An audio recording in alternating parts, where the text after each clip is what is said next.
Well, hi there. Are you ready to start the day? Are you ready to have the week that you'd really like to have? Well, here's the punchline.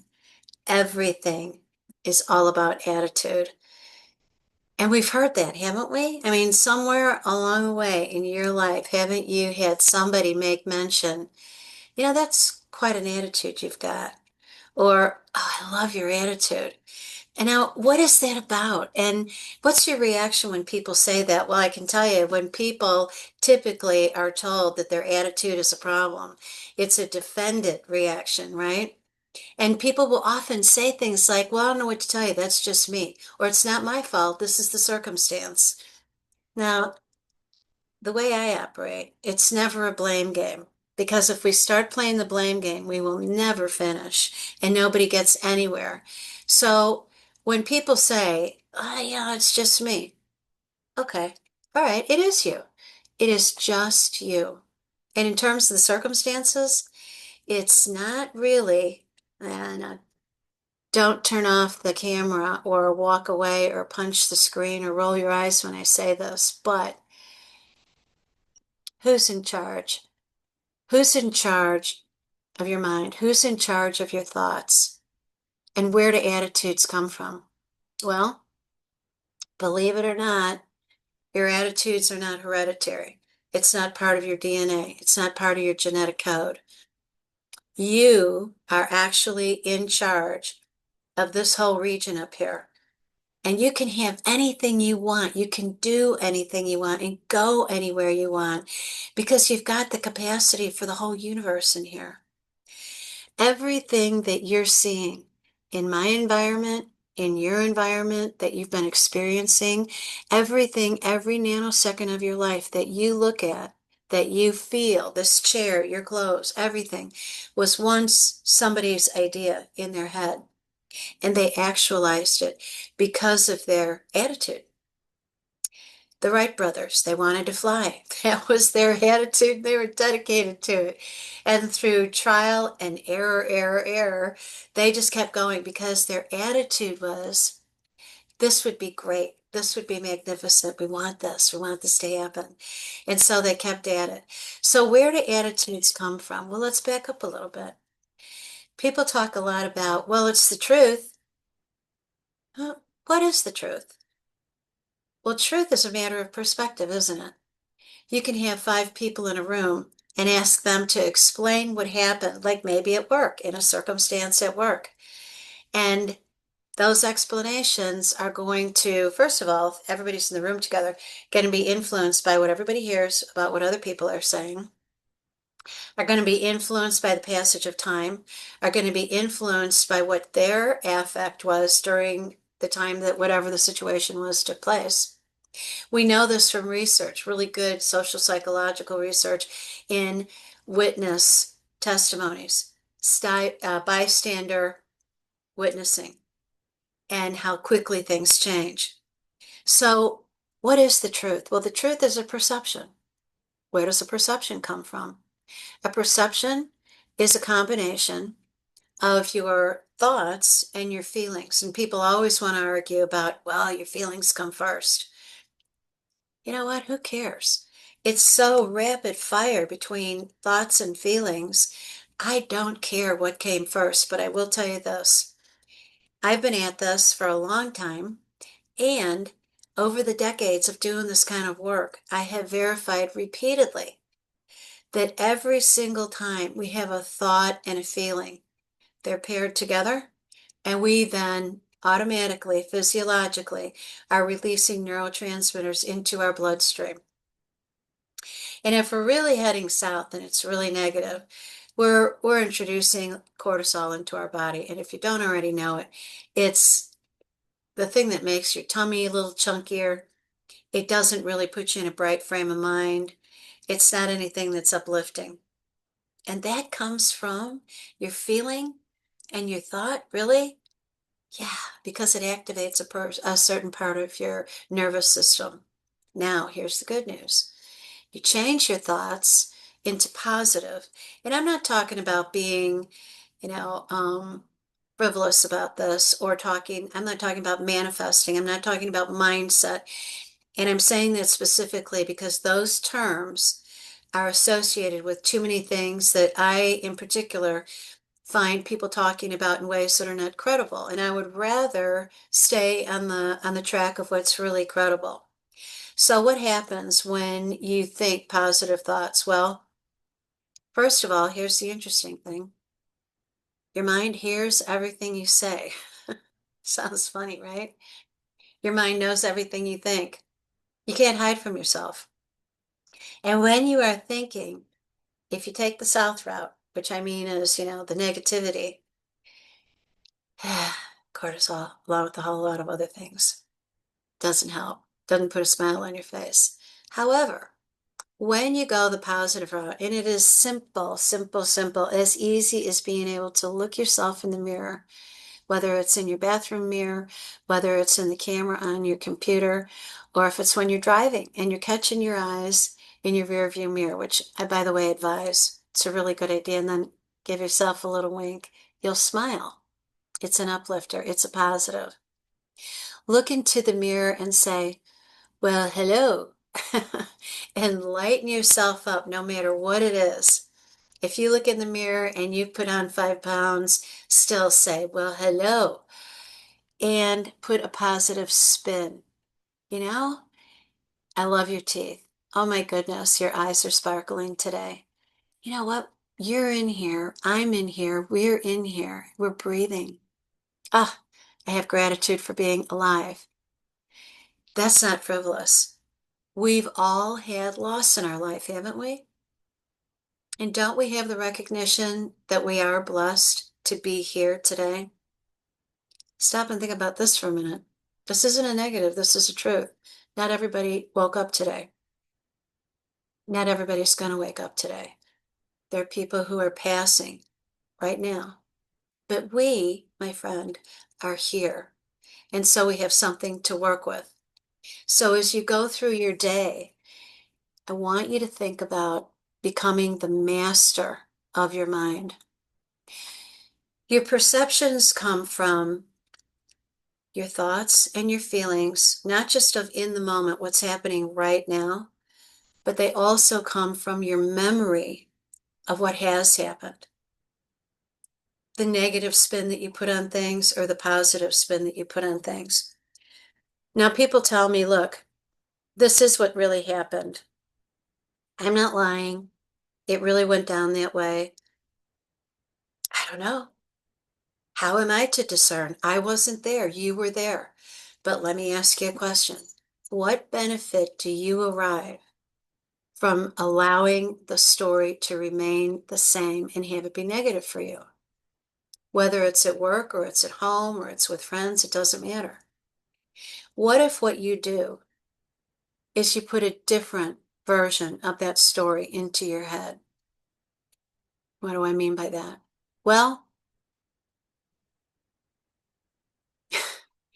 when somebody is really gritchy with you and you just feel insulted, you get your feelings hurt by it, maybe they've given you a corrective action at work or something, or they haven't appreciated you, and you walk away and you think, oh, how about if you've got those memories in your head, you're going, yeah, yeah, well, I've got a whole bunch of them in there.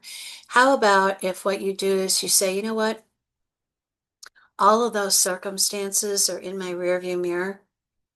And if I keep looking in the rearview mirror, I'm going to slam right into the car ahead of me because I don't know what's coming, but I'm going to miss an opportunity for an opening in traffic, for a car that stopped in front of me and I need to put the brakes on.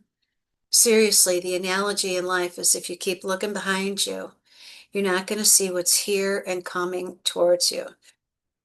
So the benefit would be to be able to clear your mind and say, when I think about it and I think about that person, I have compassion. I don't really like that person, perhaps, but I have compassion for that person who doesn't have the good sense to recognize and realize my worth, what I bring to all of this. But you know what? I'm not going to let that ruin me or influence me. I'm going to do what I do because I'm good at what I do. And if I get stuck, I'm going to get help. And I'm going to be proficient and productive in my daily activities always. Because then part of my positive thinking is, I'm really good at what I do. I love what I do. I'm making a difference. And I can tell you, the work that you do is really important. How many people benefit from even the simplest thing that you put into motion that trickles out, and impacts others? Stop and think about that for a minute. And like, yay. You don't have to grab, real pom-poms, but a little yay for yourself makes a difference. Attitude is everything. And again, back to this idea that you hear everything that you tell yourself, everything that you say out loud. I am very careful about the words that I choose because I know that I hear myself saying them. So, for instance, you saw my dog over here get up and walk around. She's with me everywhere. Lady Hazel, my golden doodle. Talk about a game changer. This dog looks like a giant stuffed animal from my childhood. And everywhere I go, she's my service dog. And so everywhere I go, she's right beside me. And people are always greeting me with a much bigger smile and a warm embrace, even if it's not physical, it's energy, it's psychological, it's their nonverbal behavior, and it's what they are saying with happiness.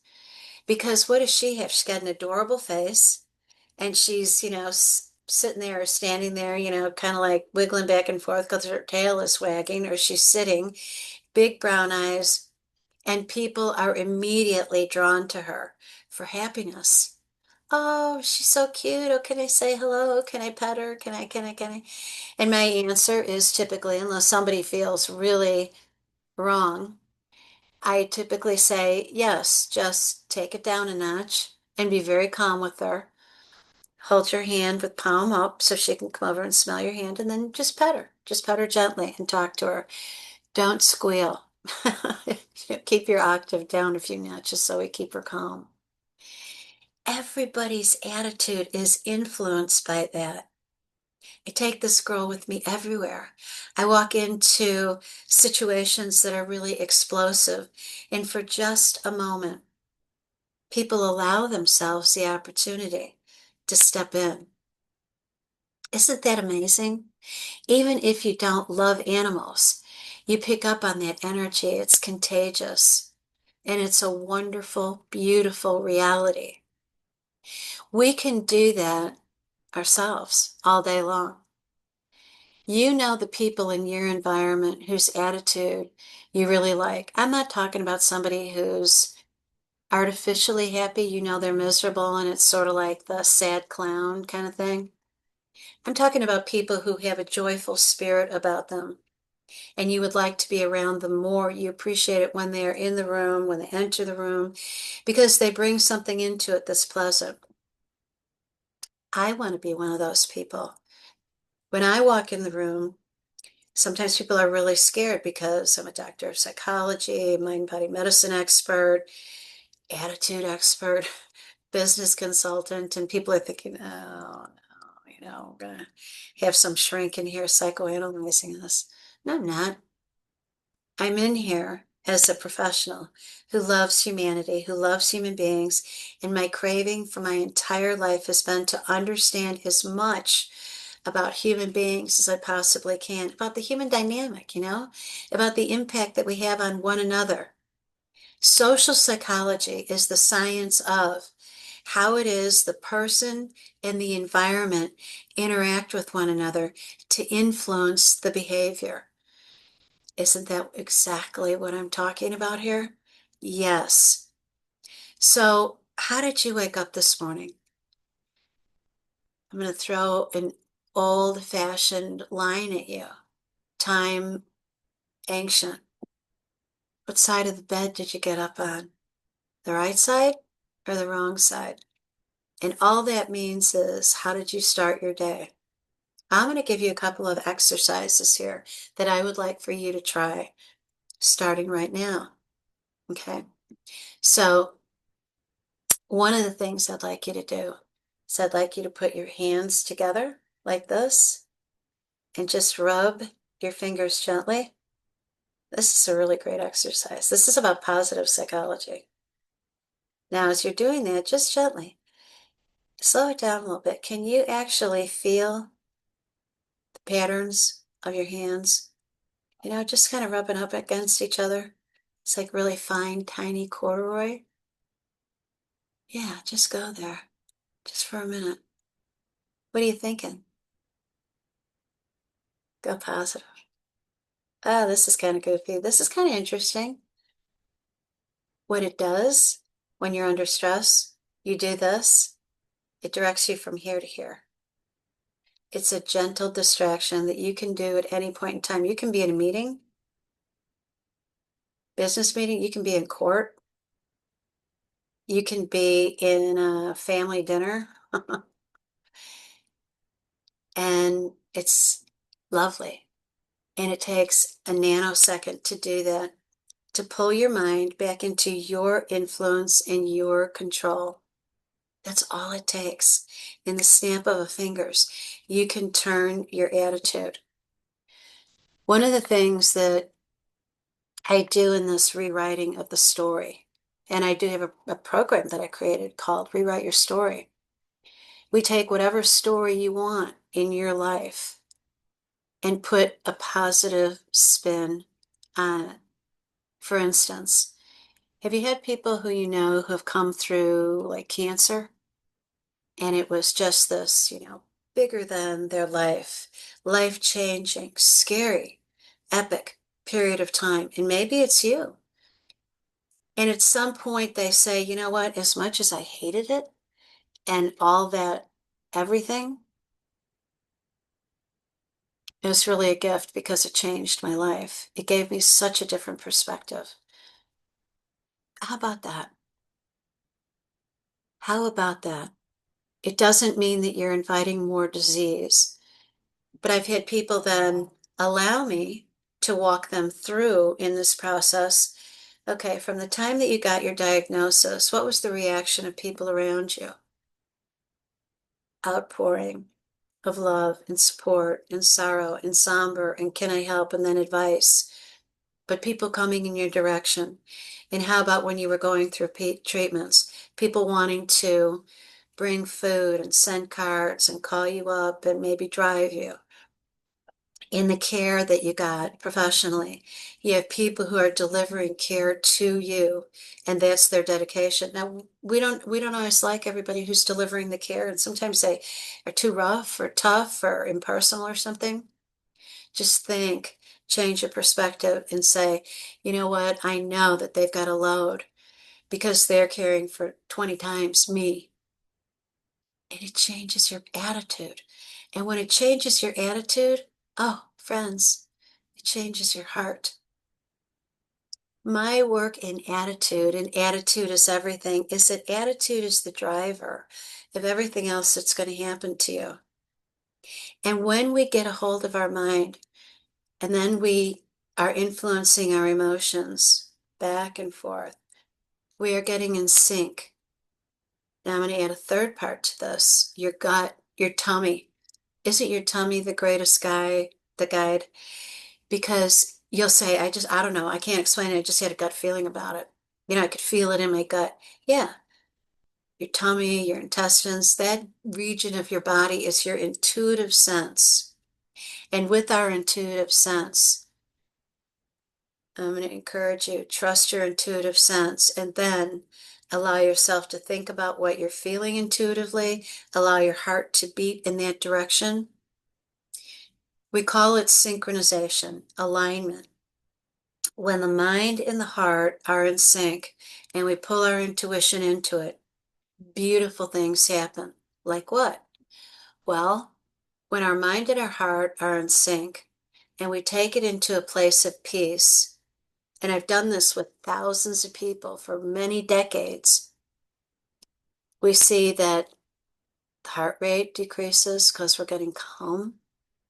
The blood pressure decreases because we're getting calm. We're releasing neurotransmitters that are helping our body relax. As our mind is learning to relax, and it's a very easy exercise. As a matter of fact, when I post this video onto YouTube, onto the YouTube channel, I will make sure that in the comments I put a couple of links in there for you to go to, relaxation exercises that are 10 to 20 minutes long. You decide which one you like and which one you want to do. If you do those exercises every single day, you carve out the time for you, the most important person in your world, you're going to feel the benefit. Not just the physical things that I just mentioned, but the clarity of your mind that happens as a result as well. Because don't you find sometimes you just get scattered inside of here and you're thinking, now what was I doing? What was I thinking? I was going to do something, or oh my gosh, I got to manage this. I don't even know where to begin, or I'm so furious, or I'm so overwhelmed. Take it down a notch. Allow the peace. I've done this with people in the emergency department. I'll get called in by cardiology because they're saying, we're going to have to really snow this person to calm them down. We think, they're on the verge of a heart attack or they're having a heart attack. We can't get them into the lab fast enough, but we got to calm them. We will. And I don't walk in there with anything other than a friendly, peaceful attitude and demeanor, and walk over to them and stand beside them and say, how can I be of service? What do you need right now? And I say it in that kind of a tone. And I have people go from having a clenched jaw saying, just get me out of here, to me saying, okay. And I put my hand maybe on their forearm. Okay, let's work on that. Can I get you to just kind of breathe alongside of me? They'll talk about how you landed here, what happened. And we just let it unfold. And in that unfolding, a person's tension gets released. I watch their jaw open and I watch them start breathing. And it's really handy for me because I can modulate what I'm doing because I'm looking at their monitors. I'm looking at their oxygenation, their heart rate, their blood pressure. And I adapt my voice and my nonverbal behavior to make sure that I'm having a positive impact. Now, you can do that too. And you don't need to have the monitors there, but you can read people. You read people all day long, and you can see the impact that you're having. And you know what it's driven by? Your attitude. So I want you to own it. Own your attitude. Become the master of your mind. When you have an ugly thought, just think, how am I going to flip this? And sometimes I will do this physically. Ugh. I mean, especially when I'm in traffic. Do you ever notice how the less intelligent people get on your path when you're in traffic? So what I have to do is turn that thought around. And sometimes I got my hands on the steering wheel and I'll take one and I'll go like this. No, flip that thought. Everybody's out here trying to get somewhere, to go do something. Just flip that thought down. Have compassion. We're all out here. Every single one of us, every single day, including my mentors, Joe Dispenza, Bruce Lipton, the Dalai Lama, my Lama Labsang, um, Tony Robbins, Chopra, Deepak Chopra. It doesn't matter. Jack Canfield, every single person, them included, every day has a war in their head. You're garbage. You're worth nothing. You've done nothing. You're good. You're fabulous. I love you. And we have to decide which side wins. You know how we do it? We come together and we do everything I've talked about here. Start out first thing in the morning, going in the bathroom and looking yourself right in the eyes and saying, I'm so glad you're here. This is awesome. And laugh a little. Brush your teeth and say, those are some toothies you got in there. Wink at yourself. and start the day by loving yourself. Get in your car, drive, flash yourself a wink. Hey, I'm the smartest person on the road. Lighten it, brighten it. When you walk in anywhere, whether it's a courtroom, an operating room, your offices, a classroom, be the leader. Be the leader of energy in that room because you're so good. You're so grounded. You've done your relaxation exercise, which is simple breathing. It's not a meditation. It's a complex, easy, complex exercise of breathing in and out, not holding your breath, just breathing easy. And every time an interrupting thought comes into your mind, it gets interrupted because on every exhale, you're saying the word one for one exercise, for one person, which is you, for one life that you're living now, because you want one experience. Peace of mind. Okay?